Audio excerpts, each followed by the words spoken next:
Pertama, kita melakukan mencari data ya, sumber data yang paling akurat yang ada di pemerintah ya. Jadi ada data DTKS, ada data P3KI. Nah, kita lihat kedua data tersebut dan kita mencari yang paling lengkap, paling akurat dan terkini. Nah, ini langkah pertama, ini paling penting. Data harus akurat sesuai dengan kondisi yang ada, karena ini akan menjadi basis bagi penerapan subsidi tepat sasaran. Kemudian yang kedua, tahap persiapan telah dilaksanakan mulai dari bulan Oktober ya tahun ini dengan pendataan tersebut bersama dengan P3KI dan lembaga-lembaga terkait. Kemudian kita akan persiapan untuk pilot ya sudah dilakukan, contoh di beberapa kecamatan disampaikan tadi dan dilaksanakan. Nanti kita akan evaluasi dulu hasil dari 5 kecamatan tadi yang disampaikan. Selanjutnya dari situ kita melakukan registrasi di tahun depan. Registrasi tahap pertama ini penting sekali dengan data yang menjadi basis kita, ya, gabungan antara data DTKS dan data P3KI tadi. Nah, setelah registrasi ini kita akan coba menerapkan bahwa yang terregistrasi itulah yang akan mendapatkan LPG 3 kg. Itu tahap pertama ya. Tahap selanjutnya adalah baru nanti lihat evaluasi dulu, ada kemudian dilakukan pembatasan konsumen. Jadi sekarang tahapnya adalah yang pertama adalah meregistrasi dan pilot di 5 kecamatan. Oke, baik. Pak Tutuka, kalau kita berbicara terkait data ini juga kan cukup bisa kita katakan juga cukup menantang begitu Pak, karena memang salah satu permasalahan yang ada di Republik ini adalah terkait dengan data. Sejauh ini untuk kendala dalam pendataan apakah ada Pak Tutuka? Ada, tapi itu sesuatu yang kalau menurut kami yang biasa terjadi ya di kita ya. Jadi dan itu kita pahami sesuatu yang harus kita lakukan untuk perbaikan. Namun data itu jangan menjadi program ini jadi terhenti.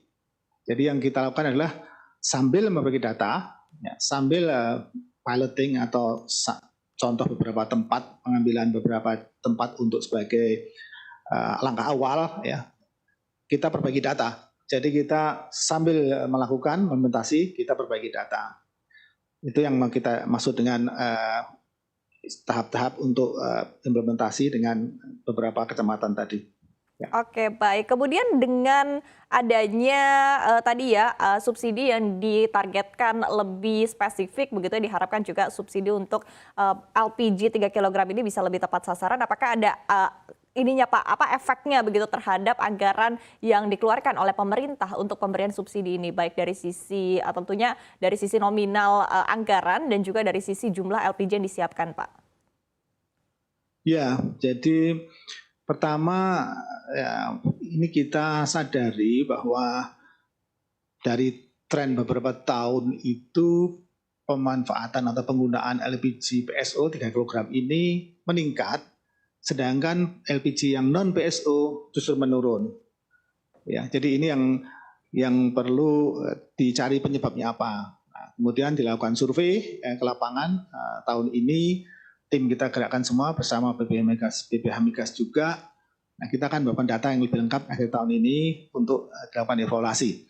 Nah, harapannya dengan registrasi ini kita perkirakan memang sudah cukup signifikan untuk bisa mengurangi ya, tanpa pembatasan konsumen dulu. Jadi yang terregistrasi berhak untuk mendapatkan LPG 3 kg. Ini kita perkirakan sudah cukup mengurangi secara signifikan. Angkanya masih kita belum bisa fixkan karena memang datanya sendiri juga kita perlu perbaiki ya kondisinya ya. Kita harus pastikan bahwa setiap orang, setiap yang berhak itu memang ada ya, memang ada sesuai datanya dengan yang di P3KI atau di TKS. Oke, baik. Kalau kita berbicara terkait dengan cadangan dan juga pasokan LPG di tanah air, sejauh ini seperti apa Pak Tutuka update-nya? Ya, baik. Untuk cadangan itu begini, untuk LPG ya, ini untuk LPG itu memang sumber C3, C4. LPG itu liquefied petroleum gas. Jadi hanya tertentu ya, tidak seluruh komposisi gas, hanya karbon, rantai karbon 3, itu karbon yang tiga propana dan butana, C3 dan C4 ya, propana dan butana jadikan satu, kurang lebih itu. Dan itu di kilang kita tidak begitu besar dibandingkan dengan yang tertantum di sini ya, tertera di sini yang 8 juta ton kebutuhan kita per tahun. Kita hanya sekitar setengah juta ton. Sama hulu 2 juta.